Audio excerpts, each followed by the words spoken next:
The power of a simple act of kindness. It was a quiet, unassuming Tuesday afternoon at Maplewood Diner, the kind of place where the scent of freshly brewed coffee lingered in the air, wrapping around you like a warm embrace. The soft clink of cutlery against porcelain plates filled the space between murmured conversations, creating a soothing rhythm, familiar and comforting. Amelia had been working there for 5 years, long enough to know exactly how each regular liked their breakfast, long enough to anticipate their orders before they even spoke. She knew that Mrs. Jenkins preferred her toast extra crispy, right on the edge of being burnt but never crossing that line. Amelia wasn't just a waitress. She was a familiar face, a kind listener, and in many ways, an essential part of the heartbeat that kept the diner alive. But lately, life had been anything but easy. Her mother's medical bills had been piling up faster than she could keep track of. Her younger brother was applying to colleges, and the costs of applications alone were overwhelming. And rent. It never seemed to wait long enough. Each morning, the sun rose too soon, bringing another day of stress, another battle to fight. Yet, despite it all, Amelia showed up. Every single day. She tied her faded apron around her waist, took a deep breath, and stepped into work with a smile, because she firmly believed in one simple truth. Kindness doesn't cost a thing. That particular afternoon, as she wiped down the counter, the bell above the diner door jingled softly. A man shuffled inside, his coat frayed at the elbows, his shoes scuffed and worn. His head hung low, as if carrying the weight of 1,000 struggles. He walked slowly toward the counter, carefully avoiding the sharp gaze of Mr. Grayson, the diner's manager, who was already watching him with disapproval. Amelia, however, didn't hesitate. Her voice was gentle but unwavering. "Coffee," she offered, her warm smile never fading. The man nodded but hesitated as he reached for his wallet. His hands trembled slightly as he pulled out a few small coins, barely enough for even the smallest cup. His gaze dropped, ashamed.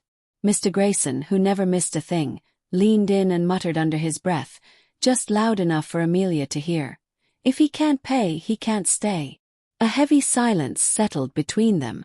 Amelia hesitated, but only for a second. Without thinking twice, she poured a steaming cup of coffee and gently placed it in front of the man. "It's on me," she whispered softly. The man looked up, his weary eyes softening in sheer surprise.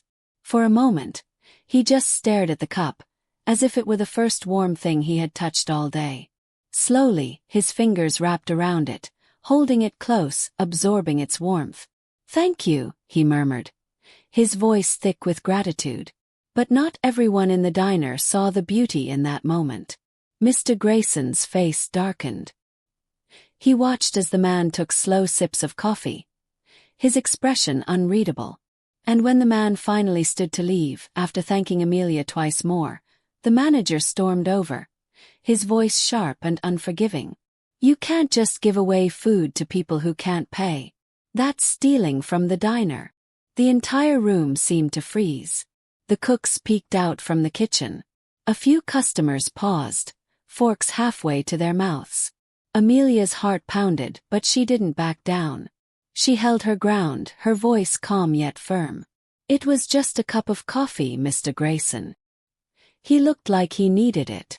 Mr. Grayson's eyes flashed. "That's not your decision to make," he snapped. "You're fired." Silence.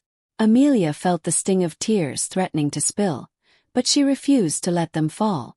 She took a slow, deep breath, untied her apron, and placed it neatly on the counter. "I hope one day," she said softly, "you'll understand that kindness brings more to this diner than a few extra dollars ever could." And with that, she walked out the door. She had no idea that the very next day, something extraordinary would happen. The unexpected twist.